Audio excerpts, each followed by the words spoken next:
morning, everybody. This is Anchi, and this is our Wednesday morning yoga practice. Today, we are focusing on first loosening up the neck because these muscles are very much connected to our stress response. And then the practice today is about shifting perspective, moving around in a non-linear way in our practice. So we're going to get started, and you can sit comfortably, and I'm going to be closer so that you can see what I'm doing, but we're starting with massaging the jaw and the sternocleidomastoid muscles. So those are the side neck muscles. You can do this if you have balls, the rubber balls. Tennis balls are not as nice. You can use the balls. If you don't have balls, you can use your own fingers to massage some of these muscles. Okay. So first place that we're just going to do a little simple test of our neck range. So you can find neutral chin, and then just turn over to your right side. Notice how far you can see over on the right, and then turn over to your left side, and just notice, what you can see with this rotation. And then if you have balls, you can take them out. And the first place that we'll massage are the two jaw muscles. So again, either your fingers or your rubber balls. And you can just gently press in with the fingers or the balls. And just take some breaths here. And then you could start to massage with a little circular motion.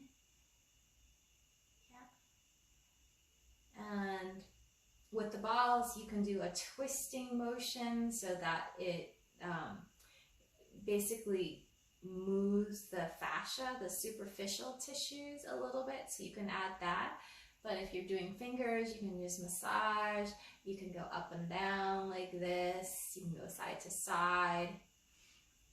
And then eventually you can also open and close your mouth as you're putting some pressure in the masseter. And as you massage, you might notice, oh, I feel more tension higher up. So you can start to just kind of go where you feel the tension. You could go up higher if you're noticing, oh, there's some tension up higher as well. So it can be an exploration of all these different facial muscles.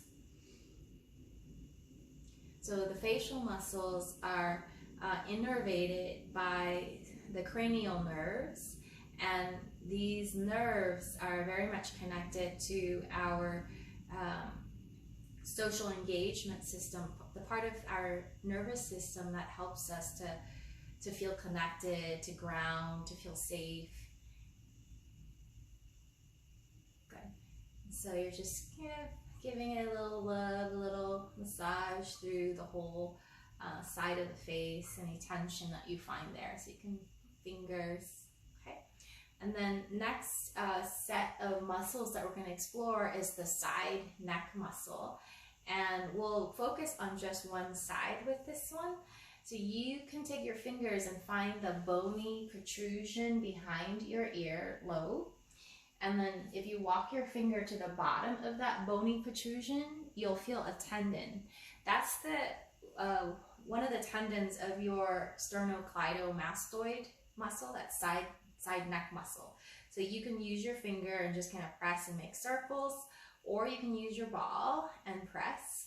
And with the ball, you can also twist. So it has a weird, grippy, stretchy sensation on the skin. And then you could turn your head away from the ball to deepen that stretch through those tissues. And then you could just, take some breaths. And then you could do the same thing-ish with your fingers. You just press down, and then you just turn away to deepen the stretch. It won't be as stretchy. Okay. And then you can turn back to center And then with your hands, you're just going to just gently maybe pinch the skin. If you don't have the balls, you can just pinch around the side of your neck. If you have the balls, you just move it down. You gently press it into your skin, you twist, and then you turn your head away. So you twist the ball and then turn the head away. Okay. And then take some breaths into this weird stretchy sensation. And then keep rolling the ball or the fingers down, so you can again just gently pinch yourself, stretch the skin, massage like that, and turn away. Or with the ball, gently guide in, rotate the ball, and rotate the head. And then take a breath there. Okay. And then eventually come down towards the base of the neck, same action with the balls or with your fingers. So pinching and turning.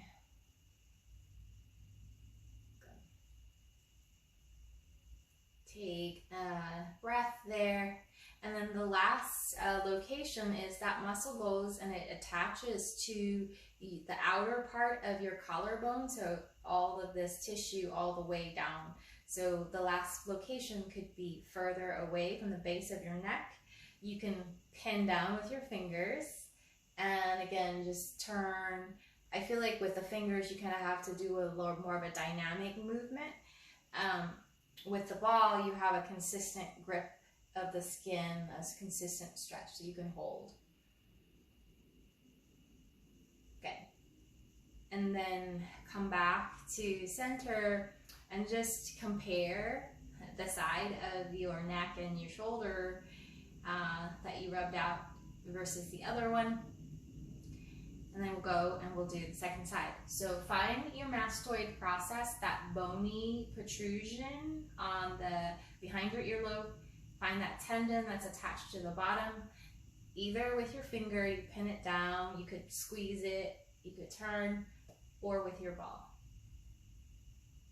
Take a breath.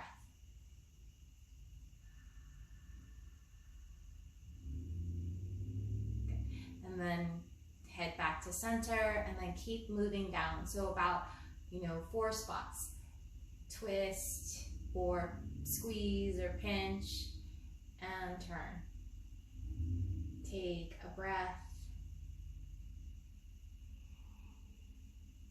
Okay. And then keep exploring. So now maybe towards the bottom of the neck, you're either, pinching, massaging with your fingers, or the ball.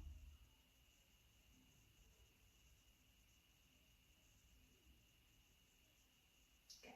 And then the further one is towards the top of the shoulders, out towards the far end of your collarbone. You can twist and turn, or you can maybe press down and turn.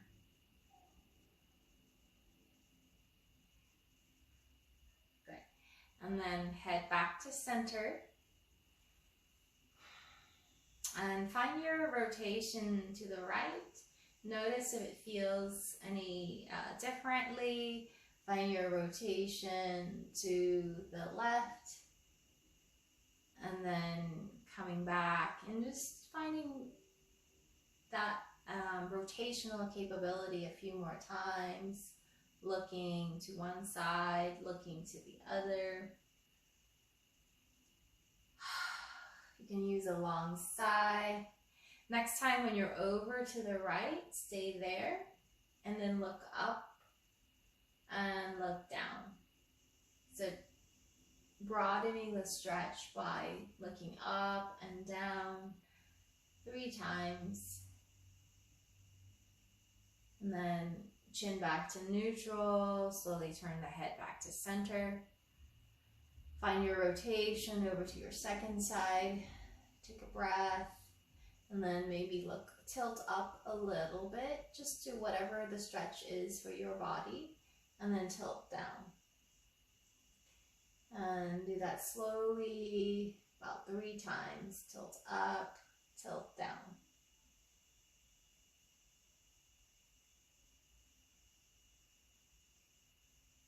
Good. And then coming back to center. Just checking in, notice how your breathing is now after maybe cultivating a little bit more range through the neck. Yeah. And from here, so I'm going to move back so that you can see the whole body. From here, I was in a kneeling position, but wherever you are, just start to take the right leg into a squat and the left leg into a kneel.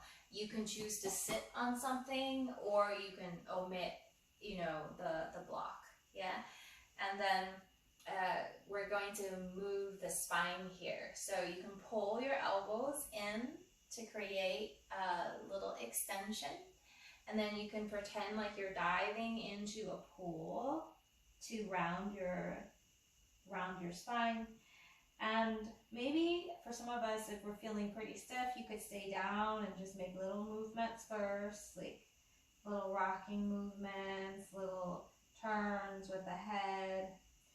When you're ready to come up, pull with your elbows first, and then let your middle back articulate up, and then your head goes up with the neck. Okay, and then explore diving and rising at your own pace.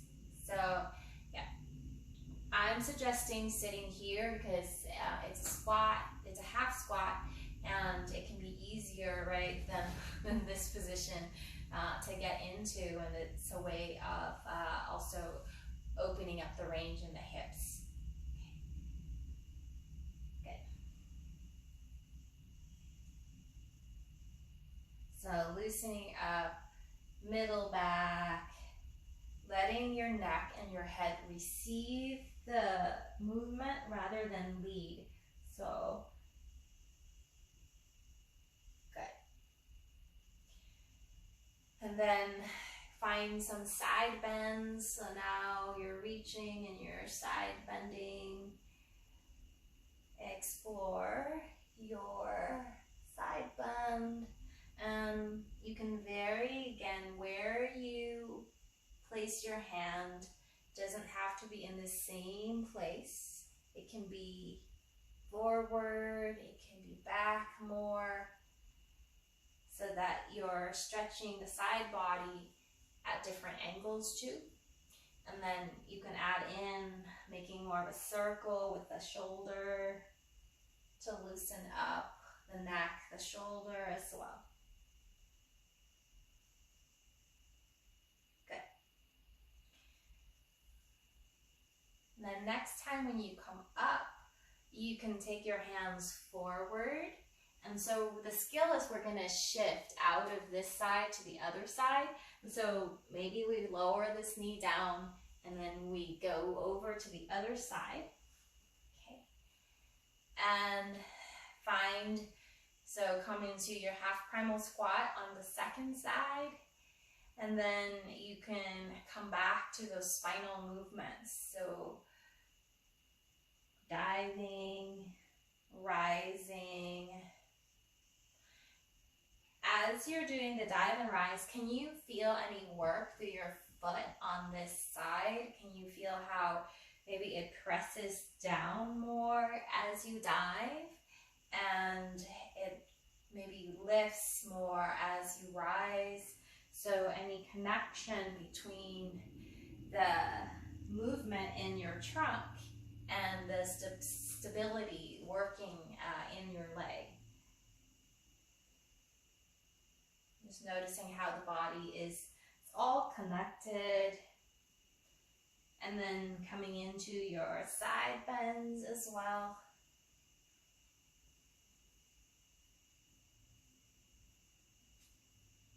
So it can be organic, it doesn't have to be stiff and, you know, linear. You can add in your shoulder circles, you can bend your elbows, you don't have to keep them rigid. Good. And then we're going to add in, so we practiced transitioning from side to side so we can get a little fancy in terms of our orientation to gravity. So you can shift forward. Actually, let's do it this way. Instead of going forward, right, and just shifting to the other side so that we're still facing the same place, we can vary where we go. So we can maybe lean over to this side, and then we can shift and then step into a half primal squat and turn into another part of the room. So that's going to be our play time next, is we're going to try to shift from one half primal squat to the other, but we're going to move around our space so that we're not linear. We're not just going forward and back. And so you come down into like a little crawl, you lower both knees down, and then you play with stepping into your squat in a different place. So you just work with what's available for your body, and this is why I was mentioning it might feel better to open up your blanket if you're on hardwood floor so that you have more padding for your knees, okay? And so we're playing, so you could be kind of linear. Like another way of doing it is to kind of, you know, go forward into a little mini crawl. You can start to go in a circle and spin around. So keep moving from one side of the half primal to the other in a variety of ways.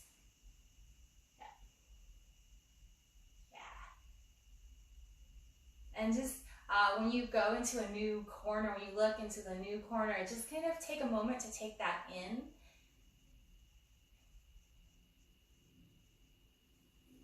Sometimes we just, you know, we stay in exactly the same place in our practice, so it's helpful to vary it, okay? And then move towards your usual place in the front of your mat and come down into all fours.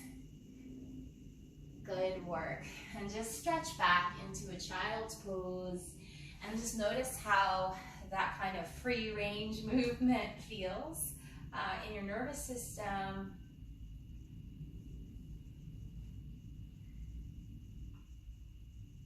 Okay. When you're ready, pull with your hands and go forward and finding your back bend, your spinal extension, and then you can push and round and move back towards child's. Inhale, moving forward, finding your extension. Exhale, round, move back, and hover. So go all the way first, and then the second time you go back, stay up like an inch. And just notice how it recruits maybe your abdominals a little differently. And then forward, and then move back and hover a little higher.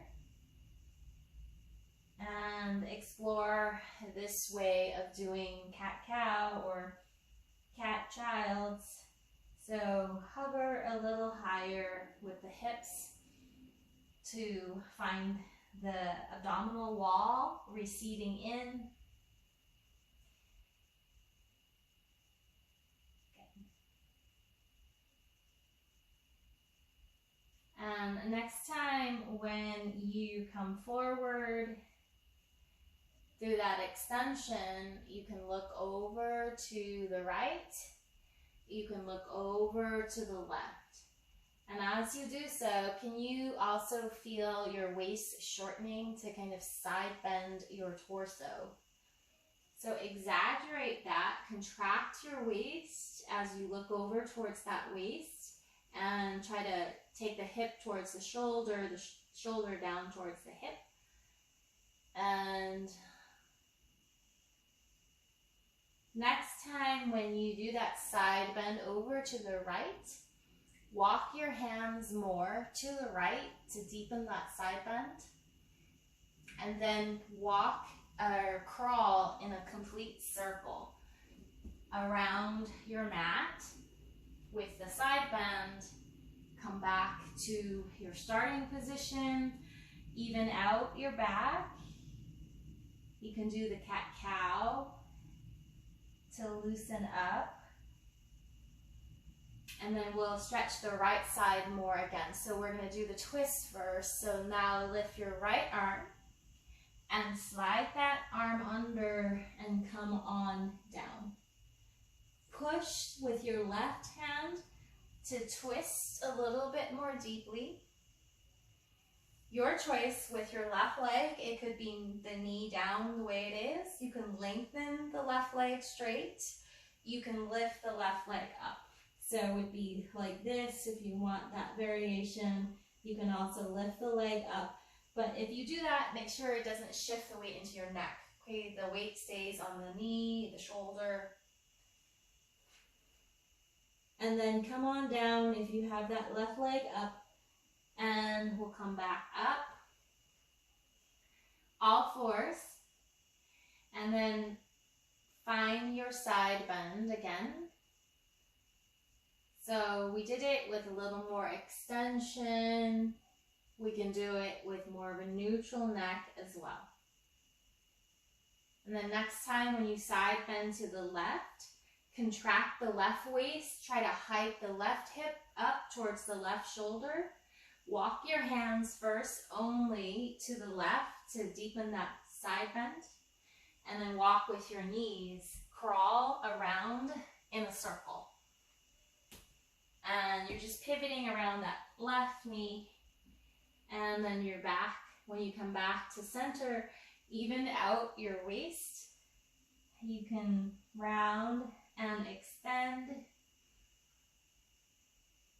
And then neutral spine. Lift that left arm out to the side. Turn. Slide the left arm underneath. And come down onto the shoulder, come down onto the ear. Support the shoulder and ear if they don't touch the floor. And then you can push through the right hand more to deepen the twist. You can have variations with the hand, with the right leg. So it could be long, could be up, could be out to the side. So you can find your variation. And then we'll slowly press all the way down, come up, curl your toes under if that works, sit back and shake it out. So we did a few things differently in terms of moving around our space. And then we'll take that up into our standing work as well. So I'm going to use my block to grip with my hands. You have that option, or you can just have the hands on the floor. Okay, so your choice. Okay, we'll come to the squat, the kneel squat stand drill first. So you can use the blocks. And you can round your spine and then push to lift your knees up. And most of us, our heels aren't going to come down when our bum is this low. So we have to lift the bum up so that the heel comes down. And then that shifts us into a squat. And then push and then rise. So stand. And you can feel free to modify for your body. Some variations could be like you have a big cushion right here for your knees. You have a chair to hold on to as you come up and down. So you can give yourself, more support as you need to. Okay. So we're going to do this drill a few more times. So taking the hips back and then the knees bend. And we find our squat. And then we're going to reach and then find support with the hands. And then this is where we have to be stable with our quads, our core. We lower the knees down. And that's why you can prop up higher if you like. And then you can rise up. And then find your kneel. You can round your spine so it's easier to touch the floor with the hands. Push. Let the heels drop. Hips have to come up. And then push up to your stand. Okay, a few more times at your pace, so you can find your squat, find your reach, and then find your transition to your kneel. And you come up and do a higher kneel. Yep. And then rounding helps you touch the floor more easily. Push and rise. Good. The progression for those of you who are like, oh, this is pretty easy, is when you come up, you could try the no hands method if the knees are feeling stable. Okay, so you can have no hands as well as you transition. Okay, one more time and then we'll meet up and standing.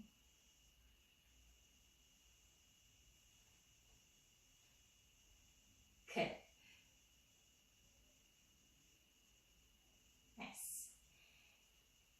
And once you come up to standing, turn, look side to side, look up and down. Just kind of look through your space, but also finding your range with your neck. Good. So let's warm up the glutes through, you can set the blocks aside, we'll need it next, but not in this first standing drill. So it's going to be lunge clocks. And so basically we're having one leg in the lunge position, not the deepest lunge, and then we're going to tap the other leg around to increase the hip range. You can use a chair next to your right leg for more support. So that's how you can give yourself more stability. You can have a chair to hold on to. Okay, so you're finding your lunge, so you're hinging from your hip and coming down. It's really important as we're here that we feel the neck is neutral and we feel the sense that the belly is on and it's like drawn in pretty much on its own. Okay, so let's try that again. You can come out feeling that quality of abdominal support. So you're hinging, neutral neck. As you go down, can you feel your belly muscles knit in? Okay, so that's really important. And then we're going to go on to our tippy toes on the left. Okay, and you can even hold on to a chair.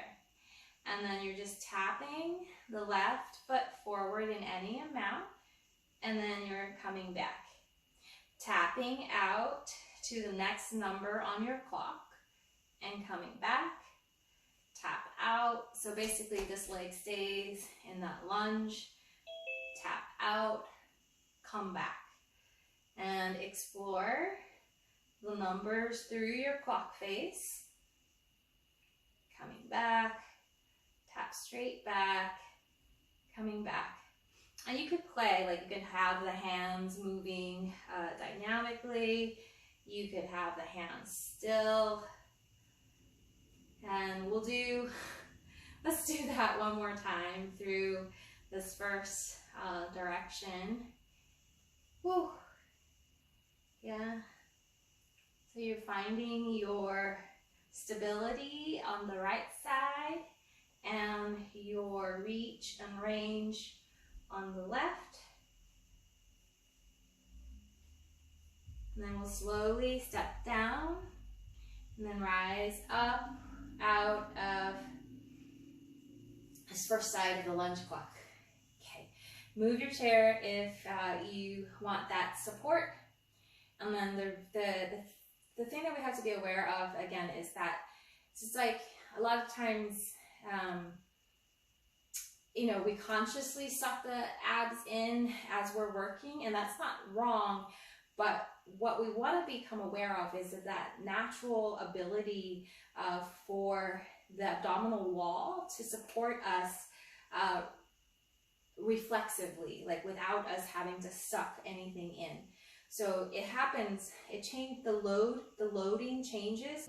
So explore leaning into your lunge and seeing if you can feel, or into your squat, see if you can feel your abdominal wall turn on, okay? And then come back up.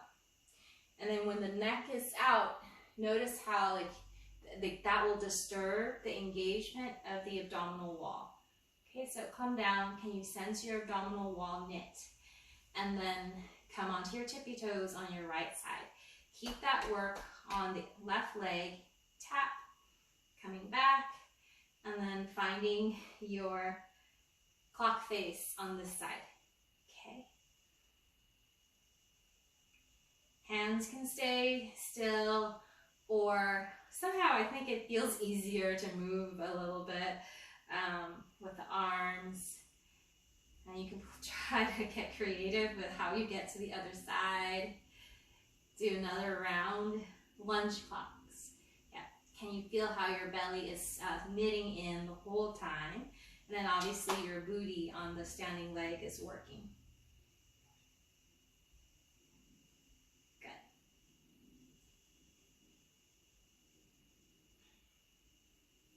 And once you finish, stand down, shift. You're in the full squat, and then push and rise. Take a pause and just noticing how the legs feel after working in that way. Okay, and then we're going to do a rocking lunge, and we'll have the option of the blocks later. So now step your right foot forward. Bend the right knee and then push and straighten. So can you get a sense of how when you push down, it reverberates up and your body comes up. So you can work the lunge clock like this without ever leaving the ground with your front foot. You can also choose to push and find a little lift off. And then you land softly. So that's the trick, is if you lift up, you want to land softly. So there's a little control with the ball of the foot landing first and then the heel. And again, you could also use a little chair support, and you're finding that work with the front of the hip. Okay, rocking lunges. So it could stay here, so that you're still kind of getting the rocking motion, or it could be lifted. Okay, and then you can also start to lift the back leg and the front leg, alternating, and then you can play around with rocking around your space. So building in that resilience, that capability of changing perspectives. Yep. And then another progression that can be helpful is loading the arms. And you could switch and go in the other direction if you're doing this. And the feet can be pretty close to each other to be more stable. So you can play around with the length of it as well. Good. Once you finish the circle, land and just take a pause and notice how when you change perspectives like that, how it can be energizing for the brain. It tells the brain to wake up and to pay attention more. Yeah. Okay, let's do the second side. So you can move the blocks out so that you don't step on them. And then we're going to find our rebound here. So we want to bend that knee first and just push into the floor and just feel that quality of rebounding. And then, you know, depending on what's going on with our body, maybe this is where we're going to work today. If you want to have the lift off, you could try shortening your stance a little bit first, just to, you know, get a mini lift off. And this is where you'll feel that stability in your core. And then you can add in the arms as a counterbalance. Okay. And then so land softly, ball of the foot, heel. Nice. You can stay where you are. You can also start to lift the back leg. So now you're kind of like a rocking chair. And you can rock around your space. And it doesn't have to be the biggest lunge. It could be short lunge with the feet. Yeah. Add in your load with the blocks if you like.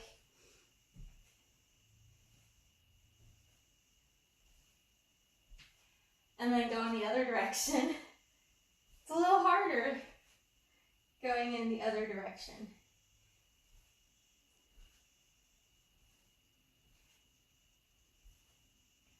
And then next time when you're back to the front of your space, you can stand, squat down to lower your blocks, and push up to find your stand. And again, notice how going around in a circle, how it affects your nervous system, affects your brain.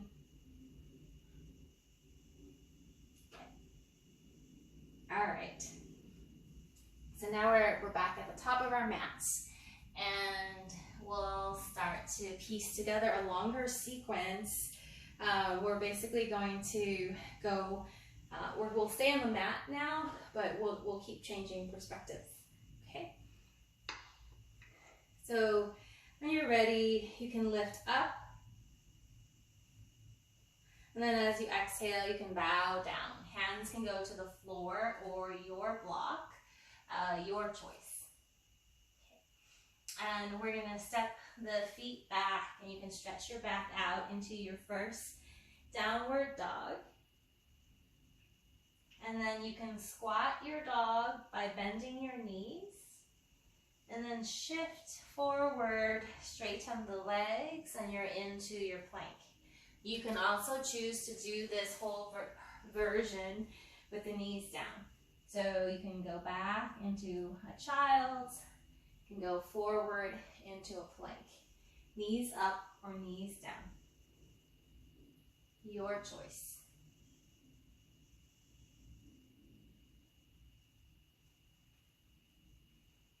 And then we'll be stepping let's step the left foot so that way I can still face the mirror or the camera. So you can lift your left leg and then draw it forward and step that foot forward between your hands.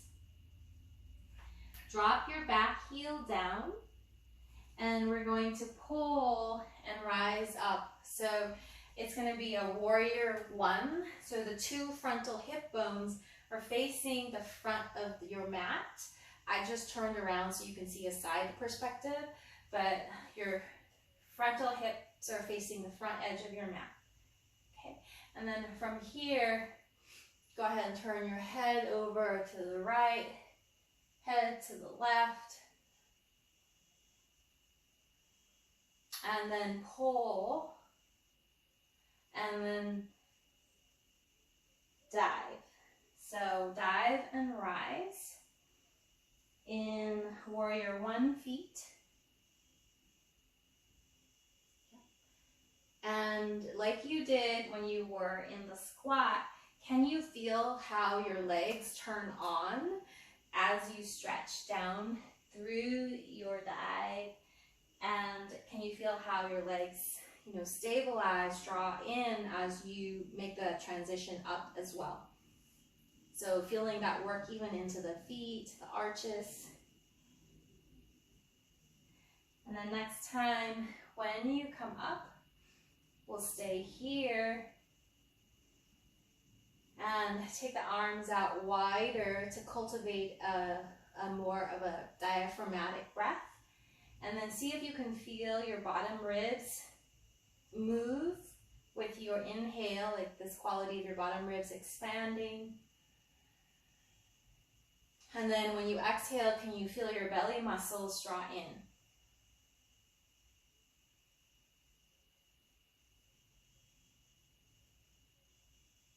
Take another breath here. And then we're going to come down You can grab your blocks and move them to the inside of your front leg. And it's kind of like a downward dog with the upper body. And you're just stretching your back out like this, a little bit at an angle. And then turn your toes over to the side of your mat, to the right side. Walk your blocks to the middle between your feet. Adjust your stance. So your feet are in line with each other. The toes are pointing out to the long side of your mat. And then from here, bend the right knee and push. Bend the left. You can do this with the hands on your floor, on your blocks. You can do this with the hands up. So pushing, going side to side. Kind of like a side lunge.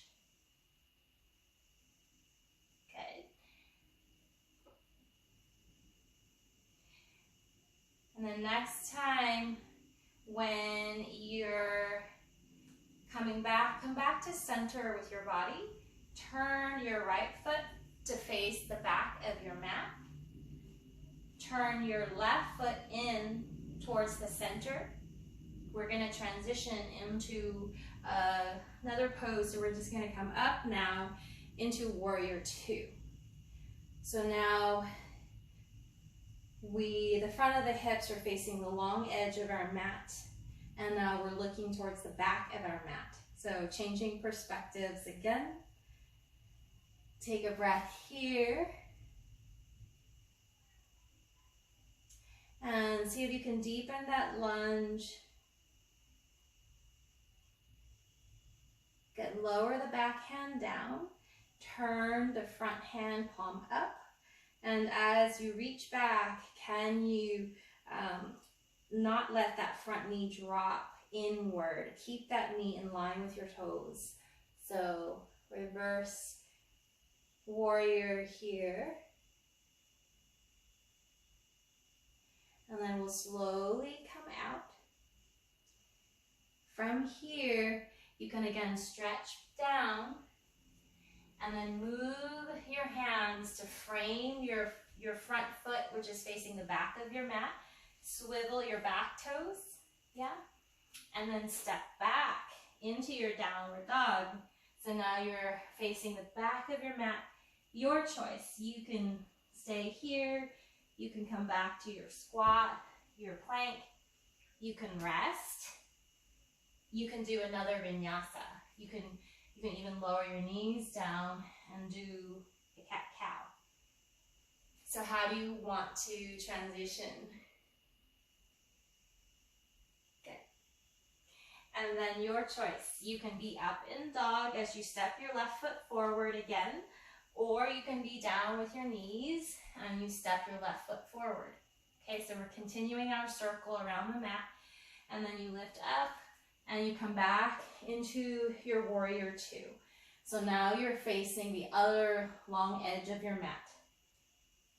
Coming around in a circle. This time straighten your front leg, reach, and side bend down. So you're going into triangle. Take a breath here. Lift up. And now turn your toes. So now you're facing the long edge of your mat with your hips facing that long edge. Move your blocks. And so I'm not going to turn around because it's going to confuse my... So now click your heels together, toes turn out. It's a wide-legged squat. So squat, and then rise up, and then squat down 5 times. So wide-legged squat.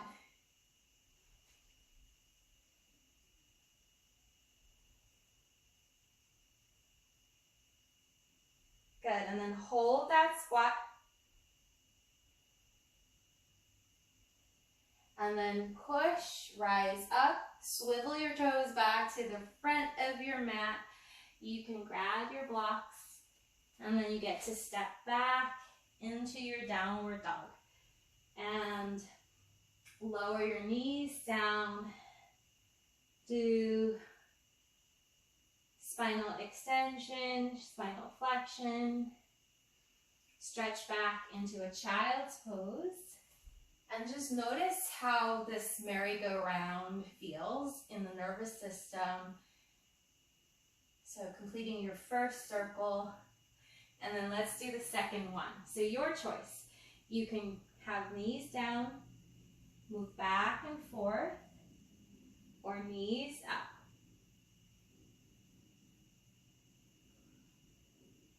And then this time we're going to step the right foot forward. So again, either knees up or knees down on that back leg. And then you want to lift that back leg up, and you want to come up into warrior one on this side. And again, you can turn, loosen the neck range, turn the head side to side, and then pull and dive. Dive and rise. One more time. And diversify your dive. So you can go, towards the side more, towards the other side, working your legs and your trunk. Next time when you're up, we'll hold and open the arms into this variation with a cactus. Press your feet down, stretch your mat apart. Find rib movement here as you inhale. Find abdominal stability as you exhale.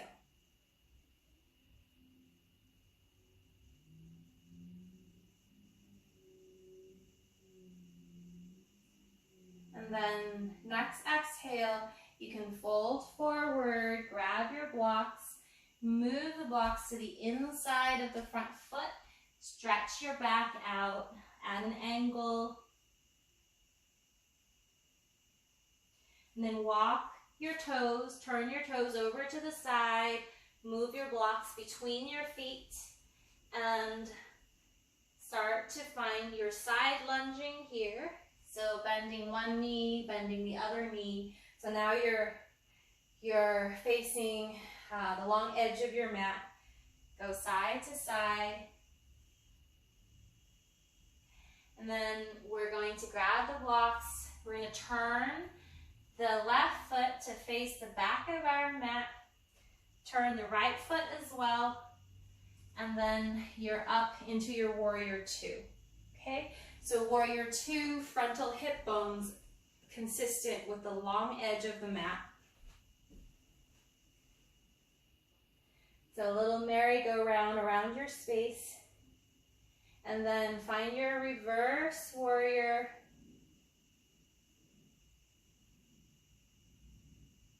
Slowly come out. And then you can fold down, hold onto your blocks. Turn so that both toes are facing the back. Step back. Downward dog. Child's pose. You go at your own pace. Maybe you're taking a pause. Maybe you're moving your spine through different ranges. So you find your transition. It could be stillness. It could be some movement. And then we're going to step that right foot forward again. So knee could be down, knee could be up. Drop that back heel, come back up into the warrior two. Frontal hips along that long edge of your mat. Straighten your leg and find your trikonasana, your triangle here.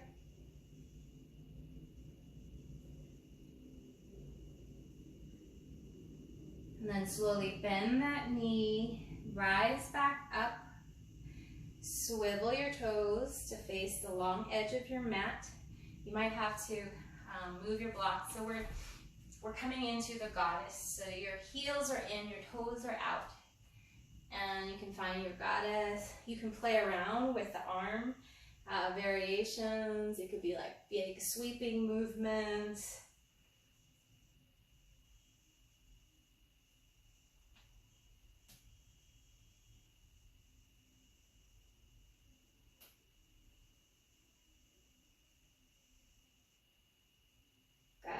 and then we'll squat down. You can have the hands on the blocks, and then just move the blocks, turn the toes to the front of your mat again, and step back. Your choice. Again, we're meeting in child's pose, but if you want to do some movements in between, you can find your expression. Okay. And then eventually we come down, child's pose. Take 3 breaths here, just noticing how this practice of spinning around our space, how it feels on the nervous system, the brain. Sometimes it can be a little disorienting, yeah. And just notice how it landed for your body. Then we'll swivel, toes out, and you can sit back, take your legs forward.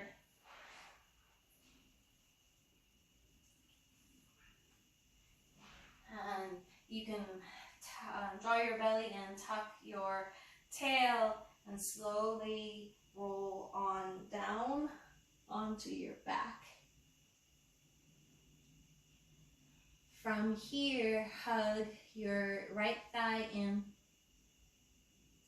and extend that leg up and bend that leg. So just some gentle way of stretching around the knees. Next time when you lift the leg up, turn the leg out as well. And then turn that leg back to neutral. Lift up, turn the leg out, and back to neutral. A couple more times with the external rotation.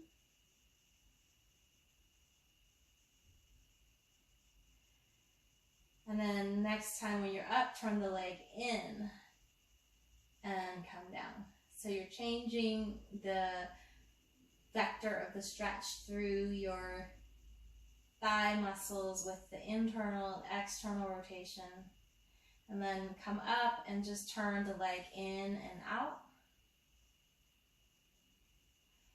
And keep the turn out, bend the knee, place the outer ankle on the left thigh, and lengthen through your waist, and externally rotate this thigh more, and drop the legs over to the left side, and take a breath here into this twist shape.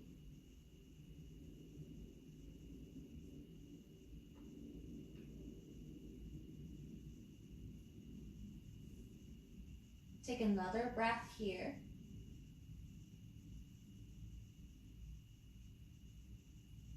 On your next inhale, come on back. Uncross your leg. Take a little comparison, sense and feel. And then we'll hug the left thigh in.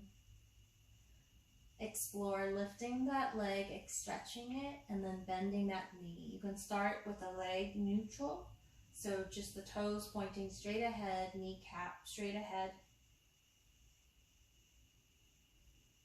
And then after a few rounds in neutral, when you extend the knee, turn out. So from your hip socket, turn the leg out so your toes point out, and then turn it back to center, bend the knee. Lift up and then turn out. Come back to center, bend the knee. So notice when you do that, how it changes what's stretched. And then turn in, turn in. The next time when you're up, turn out, turn in from your hip socket. Keep the turn out, bend the knee, place the ankle bone on the right thigh, grab the flesh of your left thigh and just roll it out more, and then drop the legs over to the right side. You can modify as you need to for your body. So maybe placing a foot higher will feel better for some of us. And then breathe here.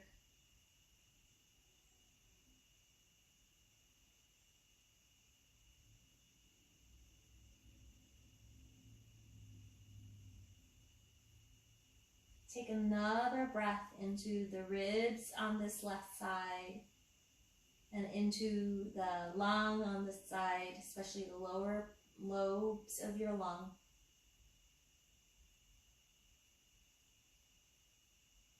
And then when you're ready, you can come back to center, uncross the leg.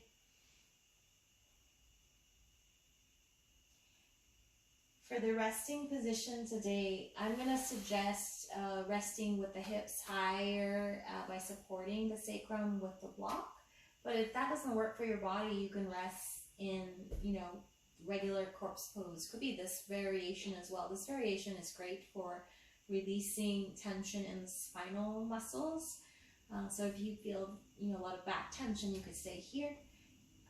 The variation with the hips higher will just allow the venal blood, the blood from our legs and our veins to come back to the heart and the lungs a little bit more easily because the lower body is higher. So it can cultivate relaxation a little bit more.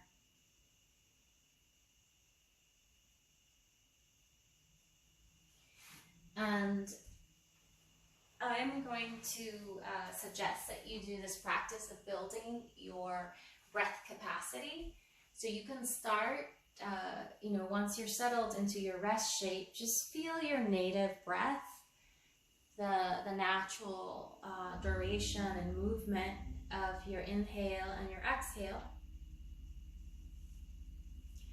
And then we're going to start to add a count so that we can start to build breath capacity, lung capacity.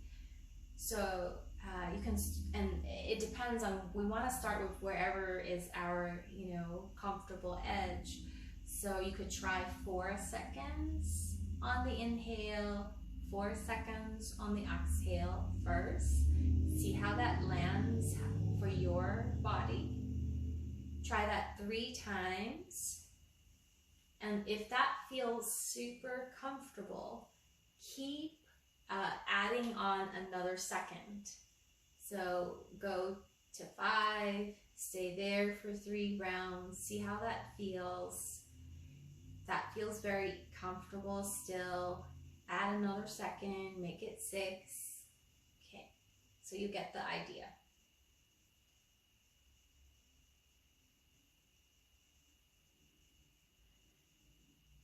You're just counting at your own pace, nice steady metronomic count.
Once you feel like you've reached a comfortable maximum, you can stay there for 3 rounds and then you can let go. And you just receive your natural breath without any counting. Just feel the depth and quality of breath now.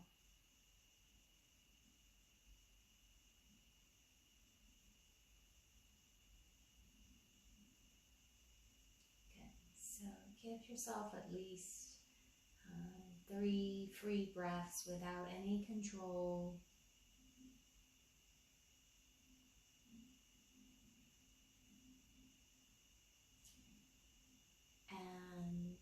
Listen to your body. If you feel like you need a little more rest, you're welcome to stay. If you're ready to transition out, you can, if you're on the blocks, obviously lift up and pull the block out.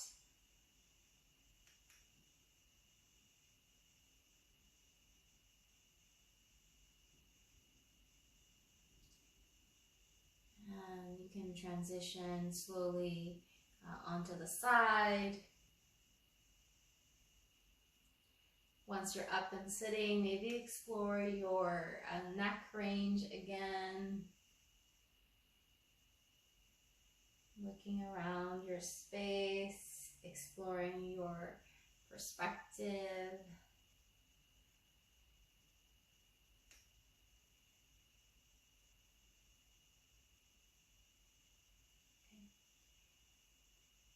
And if it helps to feel the body more easily, you can put a hand on the heart, a hand on the belly. And just feel the totality of you again after your practice. So feeling the whole physical being. Notice the quality of your breathing now. The quality of your mind and your emotional body. And then notice yourself also as the spaciousness that contains the body, and the spaciousness from which thinking arises, and the spaciousness from which breath arises.